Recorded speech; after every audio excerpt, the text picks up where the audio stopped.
তারকা শিল্পী বা নায়ক নয়, নিজেকে শুধুমাত্র একজন অভিনয় শিল্পী হিসেবে পরিচয় দিতেই পছন্দ তার। সব শ্রেণী পেশার মানুষের কাছেই অভিনয় জগতের এক উজ্জ্বল নক্ষত্র তিনি। নিয়মিত নাটকের পর্দায় দেখা গেলেও বিরতি নিয়ে বড় পর্দায় এসে প্রতিবারই চমকে দেন সবাইকে। নান্দনীয় সব অভিনয়ে তিনি নিজেই যেন নিজের প্রতিদ্বন্দ্বী। চঞ্চল চৌধুরী শুধু দেশেই নয়, সীমানা পেরিয়ে বিশ্বের বিভিন্ন দেশেই দর্শক নন্দিত অভিনেতা তিনি। চলতি বছর হাওয়া সিনেমায় অনবদ্য অভিনয়ের জন্য অর্জন করেছেন জাতীয় চলচ্চিত্র পুরস্কার 2022। মেজবাহুর রহমান সুমন নির্মিত সিনেমাটি মুক্তির পর দেশে বিদেশে চলচ্চিত্র বিশারদ ও দর্শকদের মনে রীতিমতো ঝড় তোলে। মঙ্গলবার 31 অক্টোবর তথ্য মন্ত্রণালয়ের এক প্রজ্ঞাপনে জাতীয় চলচ্চিত্র পুরস্কার প্রাপ্তদের তালিকা প্রকাশ করা হয়েছে। চলচ্চিত্র শিল্পে গৌরবোজ্জ্বল ও অসাধারণ অবদানের স্বীকৃতি হিসেবে 27টি ক্ষেত্রে বিশিষ্ট শিল্পী ও কলাকুশলী এবার জাতীয় চলচ্চিত্র পুরস্কারের জন্য মনোনীত হয়েছেন। চঞ্চল চৌধুরী এর আগেও দুবার জাতীয় চলচ্চিত্র পুরস্কারের জন্য মনোনীত হয়েছিলেন। ছোট পর্দার চেয়ে বড় পর্দাতেই যেন চঞ্চলের চমক বেশি থাকে। বেরিয়ে আসে তার সেরা অভিনয়। নাটকে অভিনয়ের ব্যাপারে কোনো সংকোচ না থাকলেও বড় পর্দার অভিনয়ে খুব সতর্কভাবে গল্প দেখে সিদ্ধান্ত নেন তিনি।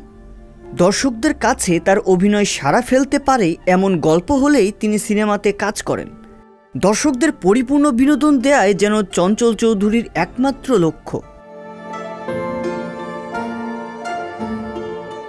শুরুটা হয়েছিল রূপকথার গল্প দিয়ে। তৌকির আহমেদের সেই সিনেমায় চঞ্চল চৌধুরীর অভিনয় ছুঁয়েছিল দর্শকের হৃদয়। মেরিল প্রথম আলো পুরস্কারও এনে দেয় তার সেই অভিনয়। এরপরই চঞ্চলকে নিয়ে রীতিমতো এক ইতিহাস তৈরি করলেন পরিচালক গিয়াসউদ্দিন সেলিম। মনপুরা যেন জয় করে নিয়েছিল পুরো বাংলাকে। একে একে মনের মানুষ টেলিভিশন যেন প্রাণ এনে দিয়েছিল বাংলার চলচ্চিত্র অঙ্গনে। 2016 সালে মুক্তি পাওয়া আয়নাবাজি সিনেমা হলে সাড়া ফেলে দেয়। তরুণদের মধ্যে অসম্ভব জনপ্রিয়তা এনে দেয় তাকে। প্রতিটি চরিত্রে চঞ্চলের অকপট প্রবেশ ছিল দীর্ঘদিনের প্রচেষ্টা। আয়নাবাজির পর সাড়া ফেলে দেবী সিনেমা, কিন্তু চঞ্চলের প্রতিবন্ধকতা ছিল কিংবদন্তি কথাসাহিত্যিক হুমায়ুন আহমেদের উপন্যাস অবলম্বনে নির্মিত মিসির আলীর চরিত্রে অভিনয় করা।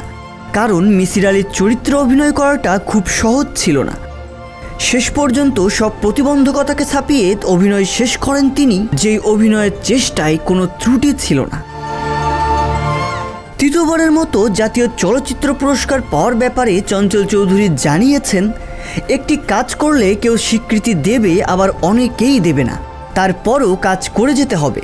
তিনি আরও জানান, এর আগে আরও 2 বার জাতীয় চলচ্চিত্র পুরস্কার পেয়েছেন।